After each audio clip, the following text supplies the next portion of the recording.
The question is how to calculate TAM, and then eventually you want to get to SAM and then SOM. And this is what investors want to look at to determine, is the opportunity big enough, and has the founder done their math in terms of what they think they can do. So let's think about it this way.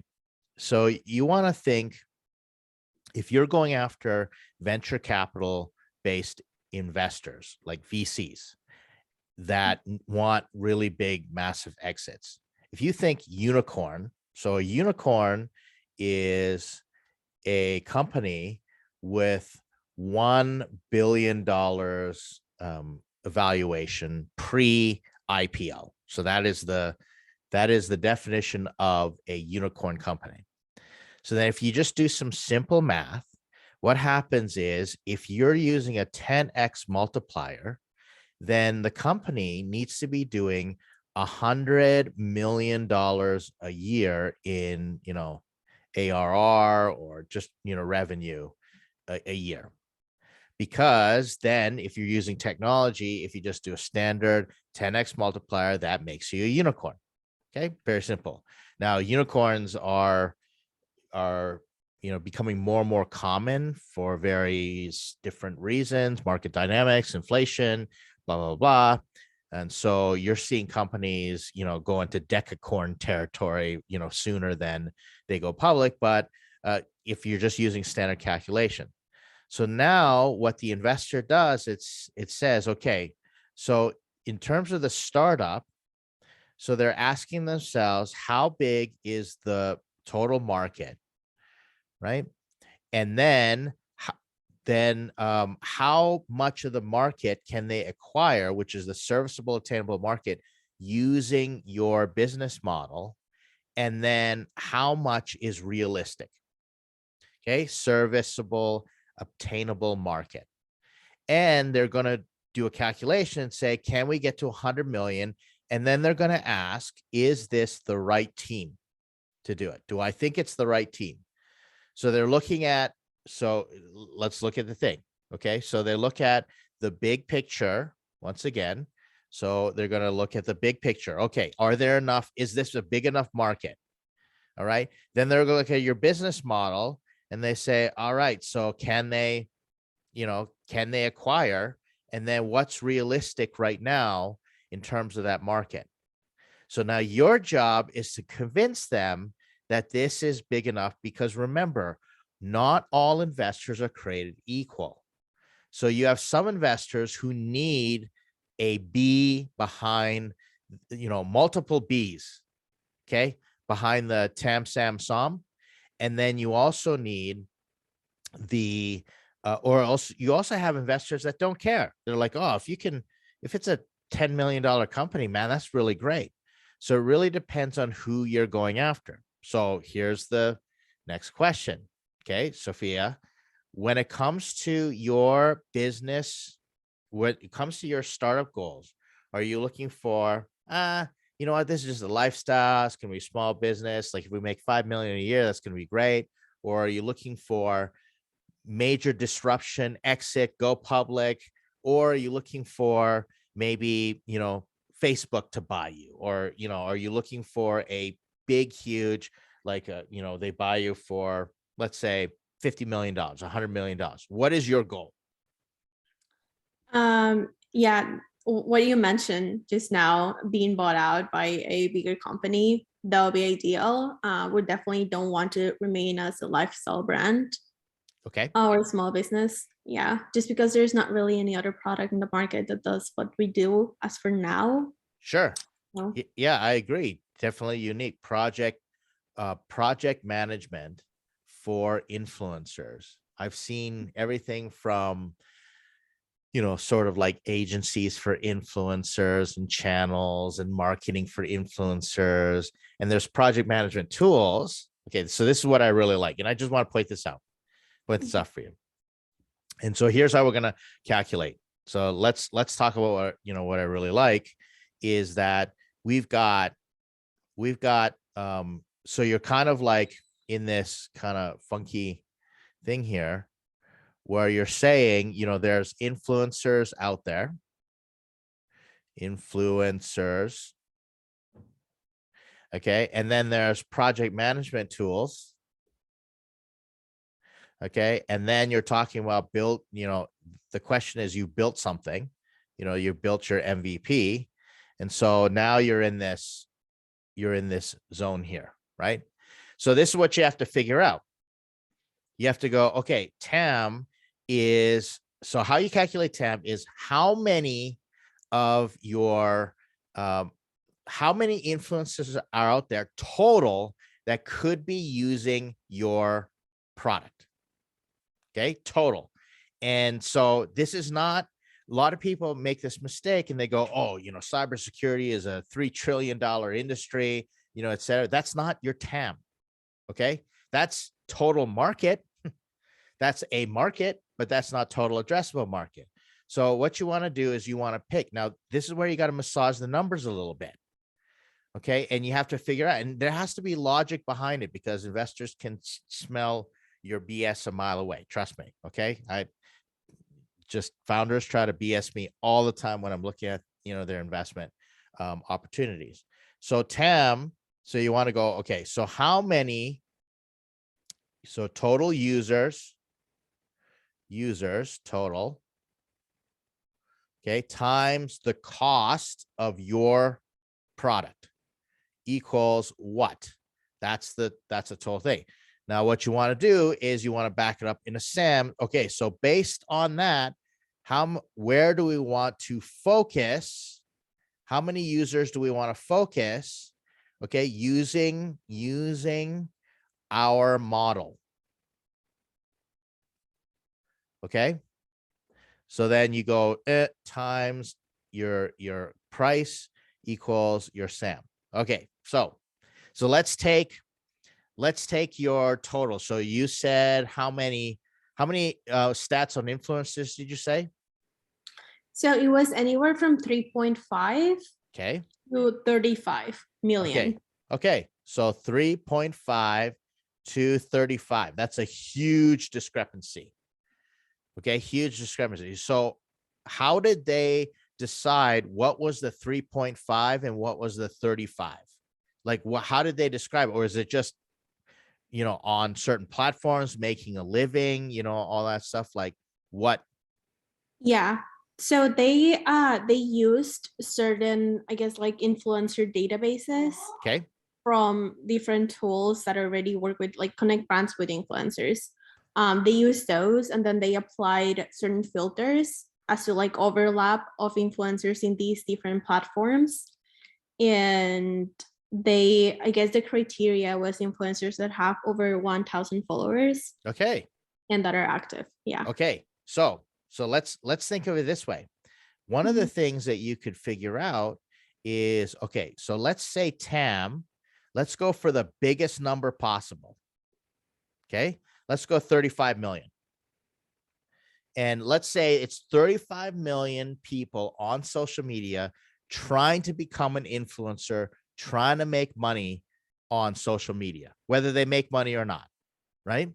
And how much would you say your product is going to cost per year? Well, it's a monthly subscription of $17 monthly. Okay. So what's 17 times 12? My math is really bad. My head math. Let me.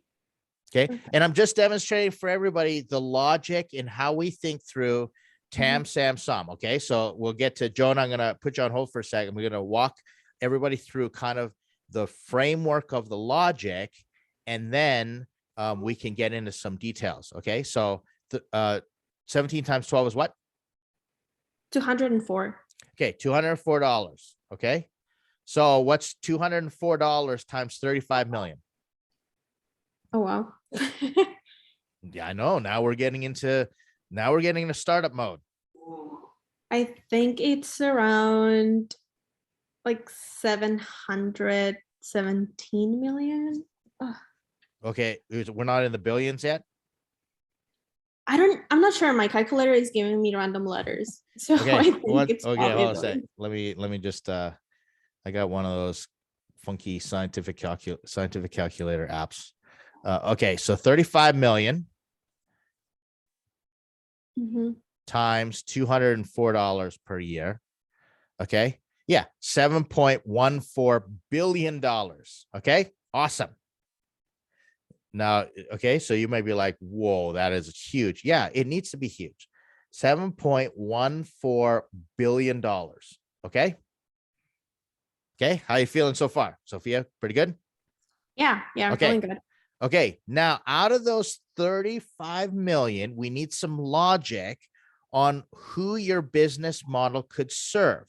So if we broke that down, because you're not going to be able to hit 35 million influencers. So let's pick a metric on how we can narrow down and say, all right, based upon what we offer here, maybe it's like we work best for influencers on YouTube right now, or we work best for influencers who have X amount of followers, et cetera, right?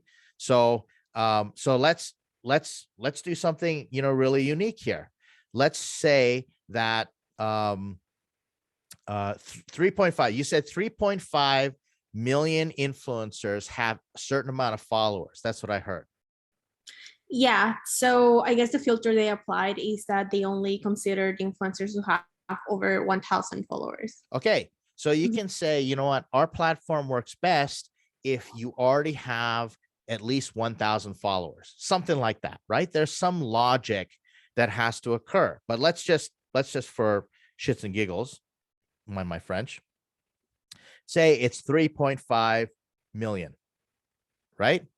Okay. So it's simple. So now it's just a simple math where you are saying that we are only going to target 10% of these at the rate. So that's 714 million is your SAM. Okay.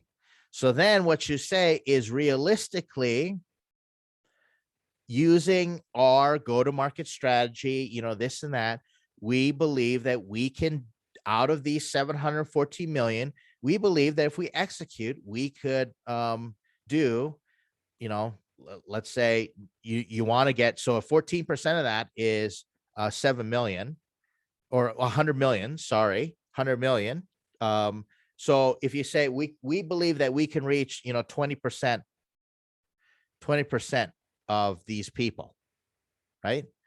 And so, because of the rate that we're, how many people we're going to hit, our onboarding and all this stuff, which is $142 million a year, SAM. Okay. So that gets you unicorn, 142, you're a unicorn. And big companies like to purchase unicorn companies, and maybe not even less if, or even less, like a lot of times big companies will buy companies that are doing 50 million a year because they know they're going to get to, over 100 million a year, and they want to take them off the shelf earlier. But you see, you understand there's got to be some type of logic in terms of the calculation of your TAM, SAM, SOM. Okay. So Sophia, questions about how to go about it? I think you kind of answered my questions about the TAM, but another thing is that we are also working on creating a marketplace to connect brands and influencers. And that's also where I hit another roadblock in terms of, I guess, like identifying how many companies there are in the US. Okay. That would fit that criteria again. Okay. So let me give you a little bit of advice. No. Okay. That's just straightforward, because now what you're doing is, now I hear two different things that you are pitching: project management tool for influencers or marketplace. Okay. And let me tell you something. Do you know how many people have come to me saying, we have an influencer platform, we can connect, people who need influencer marketing with brand deals and, all this stuff. Like, I throw a rock and, I'll hit 3 at any given time. So now it's okay to say we are going to move towards project management tools, and then you could say easily, our project management tools will allow you to onboard a brand and start selling, or, you know, something like that. Or maybe the company will pay to say, okay, we're going to put our project plan into your software, and then you're going to collaborate. So now you become like a Trello or a Basecamp between, you know, between influencers and the people who are spending money with them, you know, type thing. But now you have suddenly diluted or confused the market in the mind of an investor, because now we're going to, you know, your TAM is going to be influencers plus, you know, companies doing deals with them, total number of companies and everything. It becomes absolutely ridiculous. Now here's something that you could do. Okay, so you could say, you know, I don't know, let's just say that you want to boost the revenue. So here's your new model, and you could say, you know, it's $204 for the user, right? But then there is another average, like, you know, plus X dollars on the spend. And maybe your SAM is calculated based on influencers that do deals with big companies, or, you know, influencers that have already done deals, or, you know, something like that, right? Influencers currently who have already signed some type of sponsorship agreement, and now they need project management tools, you know, type thing, right? So the investor is going to want you to be able to dominate one clear market, and then give us the logic on how you're going to reach that clear market. If you're talking about we're going to dominate, we need to now reach influencers and companies that want to do deals with influencers. To me, now I'm starting to doubt whether you have a focused business and whether you are the founder that's going to execute and stay hyper focused on dominating that market. See the logic there? Yeah. So it'd be better to right now just focus on the project management side and then leave, I guess, like the brand marketplace on the back burner. Yes. Okay. I would definitely. Now, make no doubt about it, it is it's a natural extension. I understand your thinking, because if you're like, oh, if this really works, this, you know, take over, or you could be a massive agency, you know, all this stuff. We understand that. But the investor wants to know, what have you built and how can you really dominate and focus and get the exponential growth with your users? Because I like hearing the fact that you already have 300 users. That's absolutely fantastic. You don't have any, you don't have a marketplace. You don't have a two-sided marketplace. You have users using your project management tools. To me, that speaks volumes, much more than, oh, we got this big vision to become a marketplace, you know, et cetera, et cetera. Okay, does that make sense? So yeah. So investors are going to want to look to see your logic and have you, even though TAM is going to be really big, is it still focused enough that it leads to SAM and SOM? And does it give the investor confidence that you're thinking it through and that you can pull it off? All right. So that makes sense to you. Yeah. Okay, Everything makes sense. Thank you so much. great.